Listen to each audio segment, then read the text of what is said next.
आज हम पढ़ेंगे स्ट्रैटेजीज ऑफ टीचिंग, जो कि बीएड सेकंड सेमेस्टर लर्निंग और टीचिंग का एक इम्पॉर्टेंट टॉपिक है। यहाँ से एग्ज़ाम में क्वेश्चन कई बार 16 मार्क में पूछा जाता है और कई बार 2 मार्क्स में भी आ जाता है। तो पढ़ेंगे कि what are the different strategies of teaching, इसका पहले the meaning of strategies of teaching और what are the variety of teaching strategies.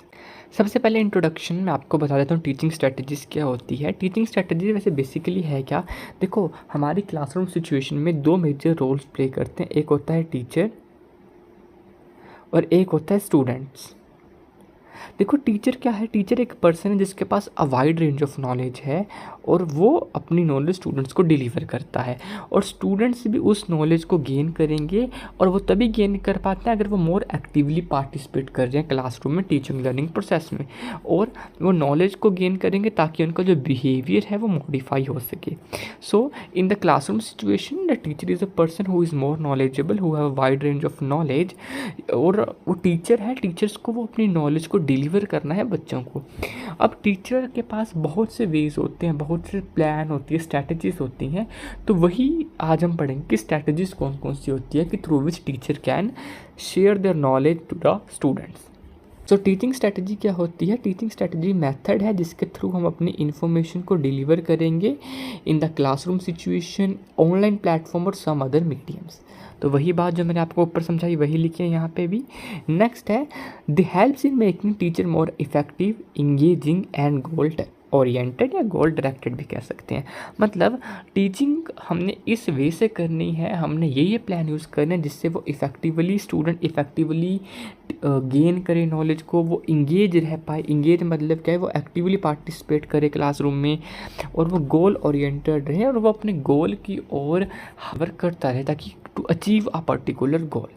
So this is simple meaning of introduction, या फिर जिसका ये है सिंपल इंट्रोडक्शन हमारी टीचिंग स्ट्रैटेजी की। अब इसका मीनिंग जानते हैं। जो हमारा वर्ड स्ट्रैटेजी है it derived from the Greek word which mean strategia, जिसका मतलब होता है प्लान या specific way. In simple way I can say that कि ए पर्टिकुलर प्लान और a specific way which help to teach the students in a effective way. मतलब एक ऐसा प्लान, कोई भी प्लान ले लो, कोई भी एक स्पेसिफिक वे ले लो कि जिससे टीचिंग लर्निंग इफेक्टिव हो। अब देखो हर एक टीचर का अपना एक स्पेसिफिक प्लान भी हो सकता है, हर एक टीचर अलग अलग वे से टीच करता है। और मेन वही बात मुड़ के कि गोल क्या है हमारे पास स्ट्रैटेजीज यूज़ करने का, ताकि स्टूडेंट्स को मोटिवेट कर सके हम और उनको इंगेज करें, और ताकि वो इंगेज्ड रहे हमारी लर्निंग में, और help them to focus to achieve their particular goal. This is the main motive of using different teaching strategies. और वन मोर थिंग कि हम ये कह सकते हैं कोई एक पर्टिकुलर बेस्ट स्ट्रैटेजी नहीं होती टीचिंग की। ये भी फैक्ट है कि टीचर स्ट्रैटेजीज़ को चेंज करता रहता है क्लासरूम सिचुएशन के अकॉर्डिंग, सब्जेक्ट के अकॉर्डिंग। देखो हर एक सब्जेक्ट की पर्टिकुलर टीचिंग स्ट्रैटेजीज अलग है, क्लासरूम के अकॉर्डिंग कि बच्चों का रिस्पॉन्स, अगर मान लो कोई एक पर्टिकुलर टीचिंग स्ट्रैटेजी हमने यूज़ की, बच्चों का रिस्पॉन्स उस पर अच्छा आ रहा है तो हम उसको कंटिन्यू करेंगे। बट अगर उस पर्टिकुलर स्टूडेंट पर बच्चों का रिस्पॉन्स नहीं आ रहा है तो हम उसकी जगह कोई एक न्यू स्ट्रैटेजी का यूज़ करेंगे। तो जो टीचिंग स्ट्रैटेजीज होती हैं वो चेंज होती रहती हैं, कोई एक फिक्स टीचिंग स्ट्रैटेजी नहीं है। किसी को हम ये नहीं कह सकते बेस्ट है, बट एक वाइड रेंज में डिवाइड कर दिया है स्ट्रैटेजीज को, जो कि एक तरह से इफ़ेक्टिव है, जो कि गुड है। तो अब हम आते हैं अपने मेन टॉपिक पे, वेराइटी ऑफ टीचिंग स्ट्रैटेजीज कि कौन कौन सी डिफरेंट स्ट्रैटेजीज होती हैं। First is our active learning. ठीक है, ये आपकी मॉडर्न टीचिंग स्ट्रैटेजी है। आज से पहले जो स्टूडेंट होता था, लर्नर होता था, वो पैसिव होता था, but this is active learning, जिसके थ्रू स्टूडेंट एक्टिवली पार्टिसिपेट कर रहा है, उसको प्रॉब्लम सॉल्विंग स्किल्स, उसकी क्रिटिकल थिंकिंग, उसकी higher order thinking skills develop होती है। फॉर एग्जांपल वो एनालाइज कर पा रहा है चीज़ों को, सिंथेसिस कर पा रहा है, एनालिटिकल थिंकिंग डेवलप हो रही है। This is the first teaching strategy कि स्टूडेंट को हम एक्टिव रखें क्लास में, इसको हम कहते हैं active learning. Second teaching strategy is collaborative या कोऑपरेटिव लर्निंग। ये लर्निंग स्ट्रैटेजी है कि जिसके अंदर बच्चे आपस में ग्रुप्स में डिवाइड हो सकें और मिलकर कोई काम या कोई एक्टिविटी करते हैं। इसका बेनिफिट ये है कि बच्चों के अंदर कम्युनिकेशन स्किल्स डेवलप होती है, उनका कॉन्फिडेंस बूस्ट होता है और वो एक हेल्दी रिलेशनशिप बिल्ड कर पाते हैं अपने क्लासमेट्स के साथ। और इस लर्निंग की कुछ पर्टिकुलर एग्जांपल्स ले सकते हैं। फॉर एग्जांपल टीचर ने आपको प्रोजेक्ट बनाने को कहा है आपको मिलकर ही बनाना पड़ेगा। तो these are the meaning of cooperative या फिर collaborative learning. Next is discussion strategies. Discussion strategies भी एक तरह से कोऑपरेटिव लर्निंग की तरह ही है। इसके अंदर क्या होता है, टीचर एक टॉपिक दे देता है और आपको फिर से ग्रुप्स में डिवाइड कर देगा, बोलेगा कि आप ग्रुप में आप इस टॉपिक पे बात करो, डिस्कशन करो, मुझे आंसर दो। फिर इसके थ्रू भी यही होता है कि ग्रुप में जितने भी मेंबर है वो आपस में डिस्कस करेंगे और उस पर्टिकुलर प्रॉब्लम का सोल्यूशन निकाल देंगे। Next is experimental learning. Experimental learning का मतलब है लर्निंग बाय डूइंग, जिसके थ्रू हम प्रैक्टिकल नॉलेज गेन करते हैं। और मोस्टली आज से पहले तक तो ये साइंसेस में ही होता था, बट आजकल ये बाकी सब्जेक्टों में भी इसको करने लग पड़े हैं, क्योंकि बच्चे जब खुद करके सीखेंगे तो वो लर्निंग लॉन्ग लास्टिंग होती है। और ये भी एक तरह से एक्टिव लर्निंग का ही उदाहरण है। Next is learning through games and role play.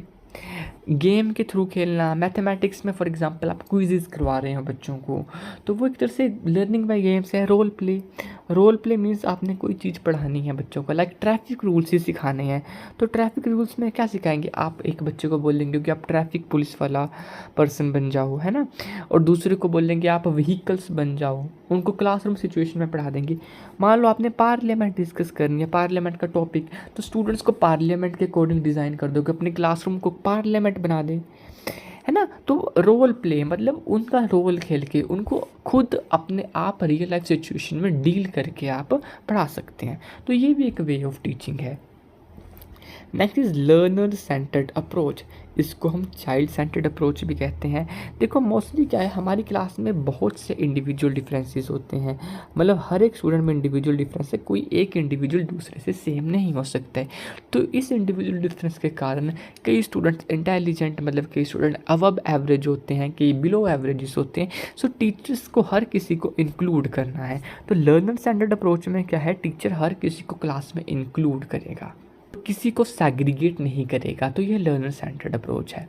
ये भी मॉडर्न वे ऑफ टीचिंग है। पहले होता था कि टीचर आके पढ़ा के चला जाता था, टीचर कोई फोकस नहीं करता था बच्चों के ऊपर, बट आज के टाइम में इस अप्रोच को बहुत यूज़ किया जाने लग पड़ा है। नेक्स्ट इज लेक्चर स्ट्रेटजीज या lecture method. This is one of the traditional method of teaching. ये हायर क्लासेस के लिए बेनिफिशियल है, जहाँ पे एक लार्ज नंबर ऑफ कंटेंट को बहुत शॉर्ट टाइम में बच्चों को डिलीवर कर देते हैं। Next is inquiry based learning. Inquiry based learning क्या है, एक तरह से इसके अंदर होता है स्टूडेंट्स को इनकरेज किया जाता है ताकि वो क्वेश्चंस पूछें और उनके आंसर्स खुद एक्सप्लोर करें। Next is our flip classroom. Flip classroom क्या होता है, बेसिकली फ्लिप क्लासरूम भी एक नई टेक्निक है टीचिंग की। इस टेक्निक के ज़रिए क्या होता है कि टीचर और स्टूडेंट्स के रोल्स चेंज हो जाते हैं।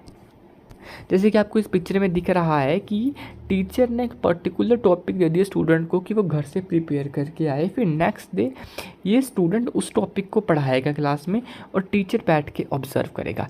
फ्लिप्ड मतलब फ्लिप नाम से क्लियर कि फ्लिप हो जाएंगे, रोल चेंज हो रहे हैं। वरना आज से पहले क्या था कि टीचर आता था क्लास में, टीचर पढ़ाता था, पर आजकल फ्लिप क्लासरूम के ज़रिए टीचर ऑब्जर्वर बन चुका है और स्टूडेंट टीचर बन चुका है एक तरह से। तो इसकी बेनिफिट ये रहेंगे कि स्टूडेंट अपने आप उस टॉपिक को एक्सप्लोर करेगा और टीचिंग करेगा क्लास में, और वो एक्टिवली पार्टिसिपेट कर रहा है टीचिंग लर्निंग प्रोसेस में। और next is differentiated classroom. Differentiated classroom are used for the individual differences. मैंने आपको बोला है इंडिविजुअल डिफरेंसेस हर एक क्लास में होते हैं और इन सभी को पढ़ाने का भी स्ट्रेटजीज अलग अलग है। फॉर एग्जांपल स्लो लर्नर को हमें रेमेडियल टीचिंग देनी पड़ती है और इंटेलिजेंट टीचर्स को हमें उसके करिकुलम में इनरिचमेंट प्रोग्राम्स डालने पड़ते हैं। So that is differential instructions, मतलब हर किसी को अलग अलग वे से टीच करना। Next is smart classroom ICT मतलब information communication and technology. Teaching through ICTs are एक ये भी new modern way of teaching है। ट्रेडिशनल वे ऑफ टीचिंग में ब्लैक बोर्ड्स यूज़ होते थे, आजकल ICT इंटरेक्टिव पैनल्स आ चुके हैं। जैसे कि इस पिक्चर में भी आपको क्लियरली दिख रहा होगा, टीचर बच्चों को पढ़ा रहा है by the use of interactive panels. ये इंटरेक्टिव पैनल का यूज़ करके पढ़ा रहा है, तो ये भी मॉडर्न वे ऑफ टीचिंग ही है smart classroom. Next is heuristic method. Heuristic method को हम एक तरह से डिस्कवरी मेथड भी कहते हैं। इसके अंदर स्टूडेंट प्रॉब्लम के सॉल्यूशंस खुद डिटरमाइन करते हैं, खुद डिस्कवर करते हैं। ये बच्चों का रिसर्च के तरफ एटीट्यूड में रिसर्च की एप्टीट्यूड डेवलप करता है कि वो खुद रिसर्च करके चीज़ों के आंसर्स निकाल लें, और यूजुअली ये साइंसेस के अंदर यूज़ किया जाता है। Next is brainstorming. ब्रेनस्टॉर्मिंग ये भी एक तरह से मॉडर्न वे ऑफ टीचिंग है। इसके अंदर मान लो टीचर को कोई प्रॉब्लम है, टीचर कोई टॉपिक पढ़ाना है क्लास में, सो टीचर क्लास में उस टॉपिक को बताएगा और स्टूडेंट्स को बोलेगा कि आप इस टॉपिक के मुझे आंसर्स दो। तो स्टूडेंट अपने न्यू इनोवेटिव आइडियाज़, अपने आइडियाज़ टीचर के साथ शेयर करेंगे। फिर टीचर को जो जो आइडियाज़ बेटर रखते हैं टीचर उन सभी को कंबाइन करके आंसर बता देगा, और जिनके सॉल्यूशंस में कुछ मिस्टेक्स हैं तो टीचर उनको मॉडिफाई कर लेगा। तो ये थे कुछ वेज ऑफ वेरीज या वेराइटी ऑफ टीचिंग स्ट्रैटेजीज़। ये इतने नहीं हैं, देयर वेराइटी, इससे ज़्यादा भी बहुत सारी टीचिंग स्ट्रैटेजीज़ है। इंडक्टिव डिडक्टिव अप्रोच लिख सकते हो, बहुत लिख सकते हो। जनरल आइडिया दे दिया मैंने वेराइटी ऑफ टीचिंग स्ट्रैटेजीज़ के बारे में। को अगर क्वेश्चन इतना है then well and good, but some time आपको कहते हैं कि कोई एक टीचिंग स्ट्रैटेजी को डिटेल में एक्सप्लेन करो, और मैं आपको एडवाइस दे रहा हूँ कि आप ब्रेनस्टॉर्मिंग को करना, क्योंकि सम टाइम वो डायरेक्टली बोलते हैं what are the variety of teaching strategies and explain brainstorming. तो आप इन सभी चीज़ों के बारे में थोड़ा थोड़ा सा पढ़ लेंगे जो मैंने आपको बता दिया हुआ है, और ब्रेनस्टॉर्मिंग को आपने डिटेल में पढ़ना होगा क्योंकि वो डिटेल में ही पूछी जाती है। अगर आपको ब्रेनस्टॉर्मिंग डिटेल में आ गई तो आपने जितने भी पॉइंट्स हैं इन सभी को एक्सप्लेन नहीं करना है, सिर्फ आपने ब्रेनस्टॉर्मिंग को ही एक्सप्लेन करना है 3-4 पेजों के अंदर। बट अगर आपको नहीं कहा जाए कि कोई एक को एक्सप्लेन करो तो आपने सभी को ही एक्सप्लेन कर देना है, क्योंकि आपका मेन मोटिव है कि आपको शीट्स तो कंप्लीट भरनी है ना, 8 पेजेस भरने हैं, तो आप उस हिसाब से अरेंज करेंगे इसको, ठीक है। और ब्रेनस्टॉर्मिंग के ऊपर मैंने कंप्लीट वीडियो बना दिया है, आपको डिस्क्रिप्शन बॉक्स में मिल जाएगी ये वाली वीडियो। तो ये था आज का हमारा topic, what are the strategies of teaching, introduction, meaning और वैरायटी ऑफ टीचिंग स्ट्रैटेजीज।